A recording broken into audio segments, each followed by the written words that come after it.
मित्रों नमस्कार। मैं Neeraj Shrivastava advocate district court Varanasi UP.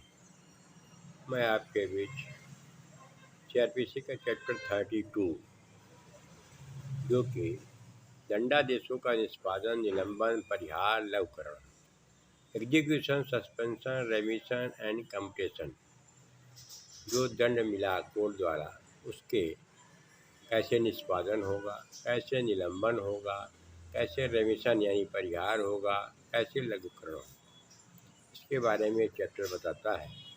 ये चैप्टर का सेक्शन सीआरपीसी में 413 से लेके 435 रहा और इधर BSS 2023 में सेक्शन 453 से लेके 477। इसमें केवल एक सेक्शन नई किताब में ऐड किया गया 472, जिसमें मृत्यु दंडादेश को दया याचिका के माध्यम से आर्टिकल 72, 161, 72 राष्ट्रपति को पावर दिया गया है कॉन्स्टिट्यूशन में आर्टिकल 72 में, और 161 राज्यपाल के बारे में कहा गया है। उसके दया याचिका की पिटीशन कब कैसे फाइल होगी उसके लिए ये सेक्शन बनाया गया है। लास्ट मोमेंट होता है कि उसका अपना डिफेंस लेने का, डिफेंस उसको कहें या जीवन दान कहें, रेमेडी रिलीफ उसके सामने रहती है। तो हम लोग देखते हैं इसमें इम्पोर्टेंट सेक्शन चैप्टर 32 सीआरपीसी का, जो कि 413 से लेके 435 के बीच है। दिए गए दंडादेश का निष्पादन कैसे होगा, कैसे लघुकरण हो सकता है, कैसे निलंबन होता है। 413 में बताता है कि धारा 368 के अधीन दिए गए आदेश का निष्पादन। 368 में जो रेफरेंस वगैरह के लिए भेजा गया था मृत्यु दंडादेश का कि भाई नीचे सेशन कोर्ट से कैपिटल सेंटेंस हो गया है, डेथ सेंटेंस की बात आ गई, मृत्यु दंड का आदेश हो चुका है, उसको कंफर्मेशन के लिए भेजा जाता था 366 सीआरपीसी में। उसे 368 में अगर सुप्रीम को हाई कोर्ट को लगा कि यह आदेश गलत है तो नल नीचे के ऑर्डर को नल वाइड घोषित कर दे, या मतलब रिवर्ट कर दे, या उस ऑर्डर को न माने जो उसको मृत्यु दंडादेश दिया गया है उसको निरस्त कर दे, तब ऐसे आदेश का निष्पादन ये बताता है 413 पहली सेक्शन।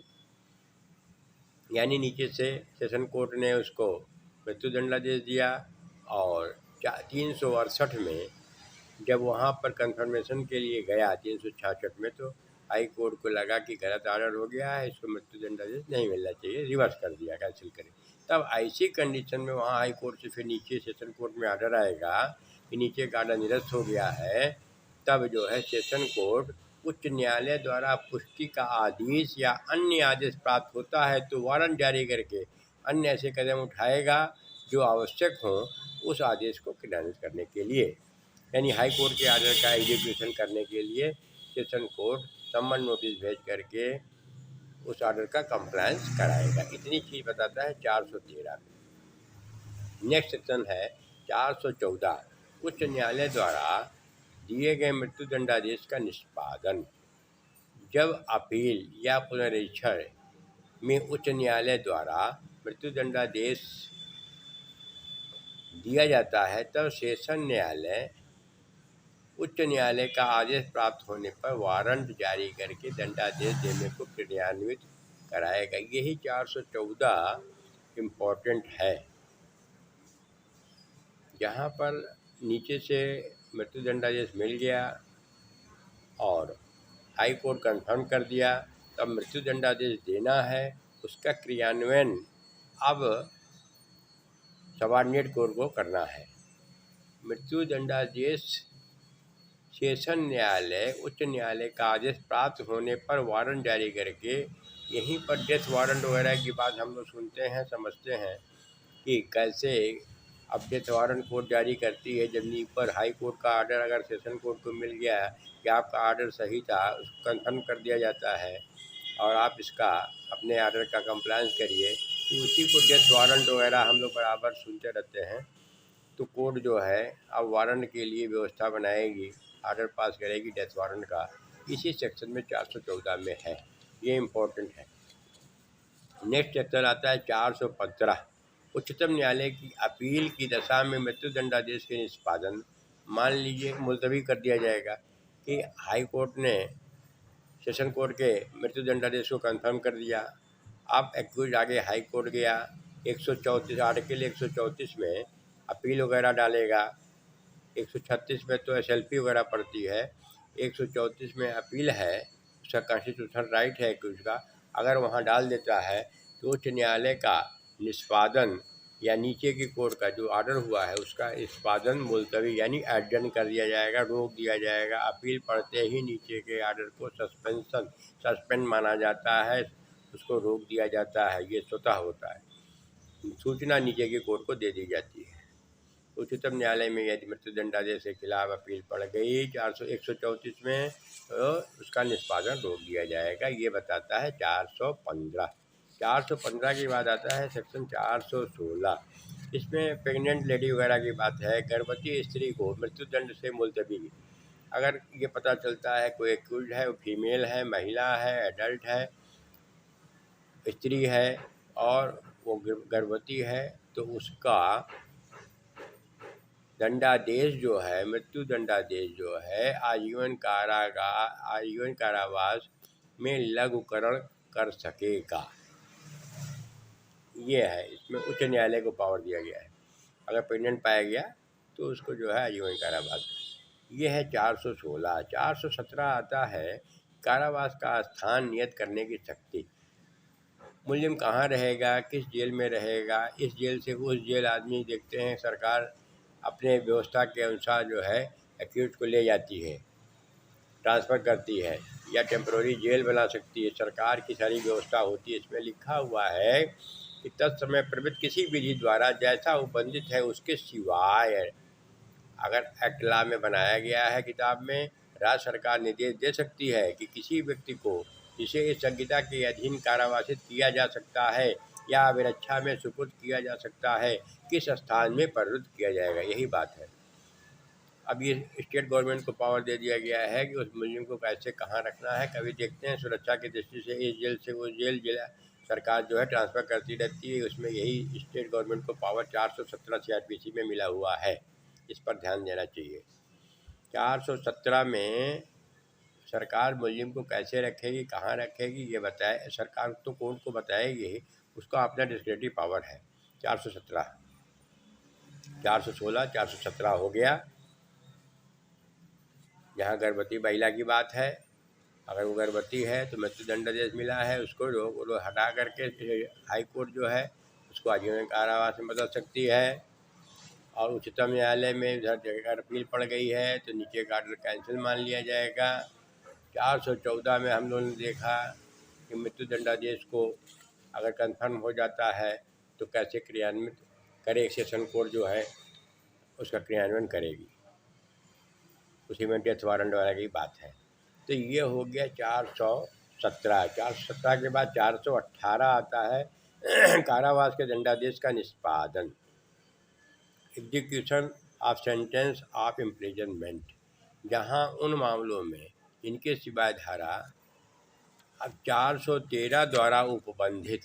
413 में क्या मिला था, नीचे मृत्युदंडादेश मिला। 413 में मृत्युदंडादेश को 368 में नल वाइड कर दिया, यानी नीचे के ऑर्डर को ख़त्म कर दिया। तो 413 में यही बताया था जहाँ मृत्युदंडादेश उच्च न्यायालय द्वारा उस को निरस्त कर दिया गया तो एग्जीक्यूशन कैसे होगा। वही बात यहाँ फिर आ रही है कि कारावास के दंडादेश यानी 413 यानी नीचे मृत्युदंडादेश मिला था वो उसको निरस्त कर दिया गया, यानी उसको अब मृत्युदंडादेश नहीं मिलेगा। उससे भिन्न कह रहा है, मान लीजिए उसको तो छोड़ दिया गया। अब बात आई कि भिन्न मामलों में अभियुक्त का आजीवन कारावास या किसी अवधि के कारावास दंडादेश किया गया है, तो इस सब दंडादेश को भुगतने के लिए वारंट जारी होगा, उसको अपने जिस जेल में रखना होगा जेल में रखा जाएगा, ये प्रक्रिया बताता, परिरुद्ध किया जाएगा, उसी का निष्पादन कराया जाएगा। 418 ये बात बताता है। 419 से निष्पादन के लिए वारंट। कारावास के दंडादेश के निष्पादन के लिए प्रत्येक वारंट उस जेल या अन्य स्थान के भाषांतर, अगर जेल में है मुलजिम तो जेल के अधीक्षक को, जेलर को जाएगा, या टेम्पररी जेल कहीं बनाएगा उसके हेड को जाएगा, उसका निष्पादन कराया जाएगा। ये बहुत ज़्यादा इम्पोर्टेंट नहीं है। फिर 420 आता है, वारंट किसको सौंपा जाएगा। स्वाभाविक बात है, जेल के अधीक्षक को भेजा जाएगा, जेलर को भेजा जाएगा। टेम्पररी जेल कहीं बनाई गई होगी, जैसे कोरोना काल वगैरह में देखा गया, उसके हेड होंगे, उनको भेजा जाएगा। ये बात होगी। 421 एक इम्पॉर्टेंट अब आता है, जिसमें कि बकाया की वसूली के लिए रिकवरी वारंट की बात आती है। इसी में है 421 में, जब जुर्माना उद्ग्रहित करने के लिए वारंट। अगर किसी पर ड्यूज है तो बकाया है, इसी सेक्शन के अंतर्गत हम लोग देखते हैं कोर्ट से प्रेयर किया जाता है कि रिकवरी वारंट जारी कर दिया जाए, चाहे मेंटेनेंस का हो या कहीं का कोई बकाया हो तो उसकी रिकवरी होती है। 421 इम्पॉर्टेंट है। 422 आता है, ऐसे वारंट का प्रभाव। जिससे 421 में रिकवरी वारंट जारी हो गया, यदि वो अदा कर देता है तो वो कैंसिल माना जाएगा। इसी में दे रहा है कि वारंट उस न्यायालय के स्थानीय अधिकारिता के अंदर निष्पादित किया जा सकेगा। मतलब उस कोर्ट का जुरिडिक्शन में है तो उसमें जो है के अंतर्गत है, तो उस जंगम संपत्ति हो तो उसको बेच करके आता है, उसमें कि उसको वसूल करके पैसा कोर्ट में जमा किया जाए। तो ऐसी संपत्ति अगर कुर्की करनी है और उसका विक्रय करना है तो जिला मजिस्ट्रेट वगैरह ये सब उसमें पावर दिया गया है, वो कराएगा। फिर आता है 423, जुर्माने के उद्ग्रहण के लिए किसी ऐसे राज्य क्षेत्र के न्यायालय द्वारा इस पर संहिता का विस्तार नहीं है जारी किया। अब ये मालूम पड़ता है कि इस केस से संबंधित प्रॉपर्टी जंगम संपत्ति है, अचल संपत्ति है, किसी दूसरे राज्य में है और इस मुकदमे से उसका रिकवरी होनी है, रिकवरी वारंट 421 में जारी हुआ है, तो वहाँ से संबंधित प्रशासन से, कोर्ट प्रशासन के माध्यम से एग्जीक्यूशन कराया जाएगा। ये है 423। 424 आता है, कारावास के दंडादेश के निष्पादन का निलंबन। यदि सज़ा मिली हुई है तो उसका निलंबन की बात आता है। इसमें केवल जुर्माना, जहाँ अगर अपराधी को केवल जुर्माना से दंडित किया गया है, जुर्माना देने में व्यतिक्रम होने पे कारावास दंडादेश दिया गया है, जहाँ जुर्माना दिया गया जुर्माना नहीं देता है तो कम जेल वगैरह की बात है, तो उसका जो है उस कारावास के दंडादेश का निष्पादन निलंबित कर सकता है। और अपराधी द्वारा प्रतिभूओं, इसमें दिया गया है कि जुर्माना वसूलने के आदेश हो सकता है। अगर जुर्माना नहीं दे रहा है तो उसके लिए सज़ा की बात आती है। तो संदाय होगा, 2 या 3 किस्तों में संदेह होगा, मतलब देने के लिए उसको रिलीफ दी जाएगी कि कम अधिक उसको समय दे दिया जाए कि किस्तों में वो पैसा जमा कर सके। और उसके बाद जो आदेश की तारीख से 30 दिन तक के लिए बात होता है कि इसमें रियायत देने की बात है। जुर्माना का अदा करने के लिए उसको जो है न्यायालय समय देगी, किस्तों में जमा करने के लिए समय दे सकेगी। यही है, मतलब कि एक मुश्त न लिया जाए, उसको जो है निलंबन कर देगी कि इकट्ठा नहीं देना है, चलिए आप टाइम ले लीजिए, ये सब के लिए है। 424 ये बताता है। 425 आता है, वारंट कौन जारी कर सकेगा। दंडादेश का नया वारंट वही जारी करेगा जिसके यहाँ केस होगा, जो सुनवाई किया होगा वही मजिस्ट्रेट होगा, न्यायाधीश होगा, वो आदेश करेगा। 426 आता है, निकल भागे सिद्ध दोष पर दंडादेश का प्रभावशील होगा। इसमें जो है, जब निकल भागे सिद्ध दोष को इस संहिता के अधीन मृत्यु, आजीवन कारावास, जुर्माना, दंडादेश दिया जाता है, तब ऐसा दंडादेश इसमें इसके पूर्व अंतर्विष्ट उपबंधों के अधीन रहते हुए तुरंत प्रभावी हो जाएगा। जो दिया गया उसको दंडादेश वो प्रभावी हो जाएगा। ये तो सही है। जब निकल भागे सिद्ध दोष को इस संहिता के अधीन किसी अवधि के कारावास का दंडादेश दिया जाता है इसमें दिया है 2 नंबर में, when a sentence of imprisonment for a term is passed under this code and escaped convict है, वही है। सिद्ध दोष को इस संहिता के अधीन किसी अवधि कारावास, यदि ऐसा दंडादेश उस दंडादेश से कठोरतम किस्म का हो जिससे ऐसा सिद्ध दोष जब वह निकल भागा था तब भाग रहा था, तो नया दंडादेश तुरंत प्रभावी हो जाएगा।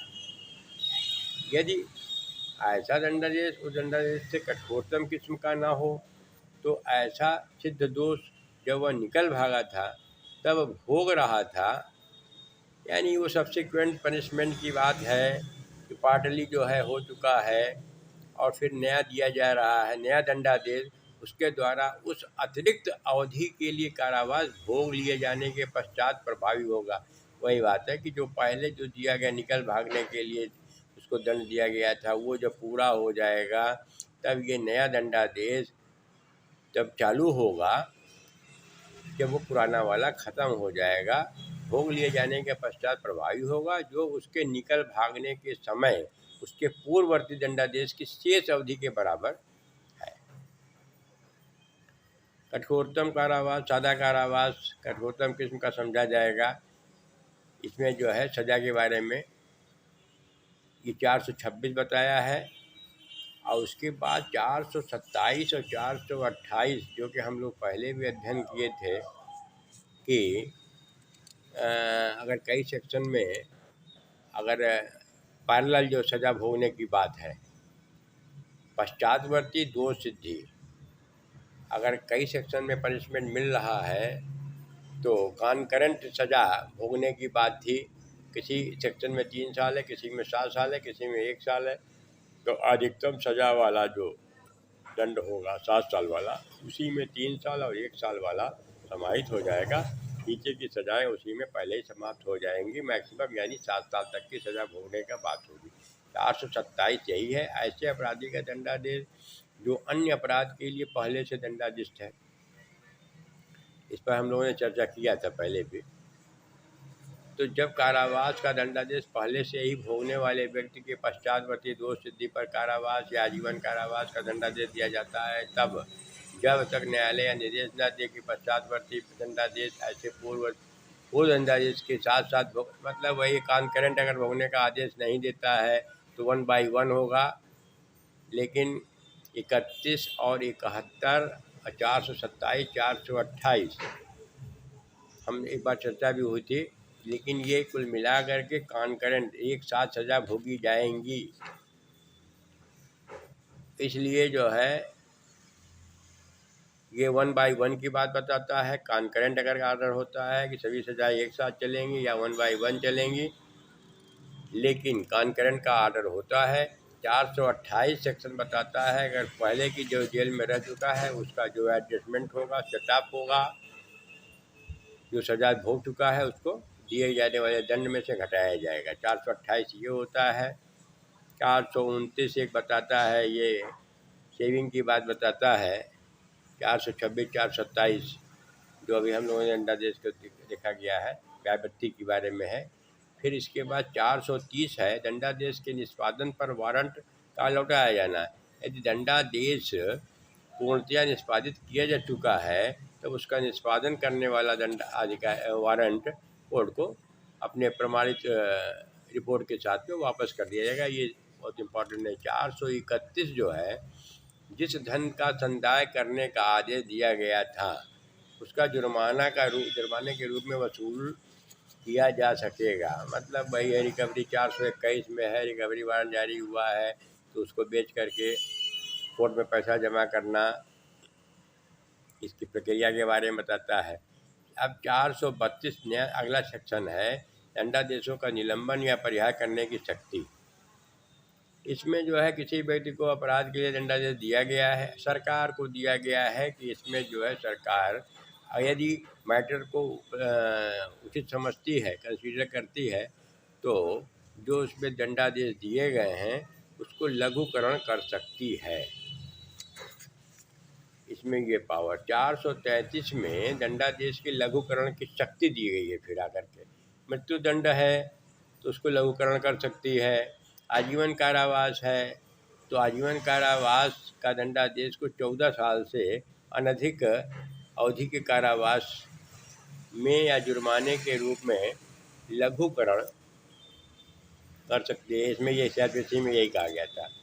मतलब जहाँ पर मृत्युदंड है तो उसको लघुकरण किया जा सकता है, और जहाँ आजीवन है वहाँ 14 साल है, और जहाँ कठिन कारावास है तहाँ सादा हो सकता है। इस तरीके से इसमें व्यवस्था दी गई। 433 के बाद में